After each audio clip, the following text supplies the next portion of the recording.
দ্বিতীয় নাম্বার ঘটনা, আমি কি আপনার সাহায্য পাবো? আল্লাহর বিশ্ব নবী, একটু খেয়াল করে শোনেন, আল্লাহর বিশ্ব নবী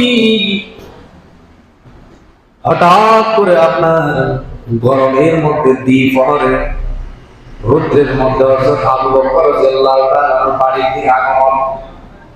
হযরত আবু বকর রাদিয়াল্লাহু তাআলা দেখে আশ্চর্য হয়ে গেলেন। তিনি কি চিন্তা করলেন যে রাসূল এই সময় তো আমার বাড়ির মধ্যে আসে না, রাসূল আসে সকাল বা সন্ধ্যায়, এই গরমের মধ্যে রাসূল কখন আমার বাড়িতে আসে না। তিনি খুশিতে আত্মহারা হয়ে গেলেন।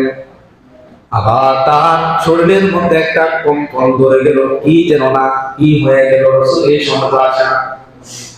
রাসূল যখন তার ঘরের মধ্যে প্রবেশ করলেন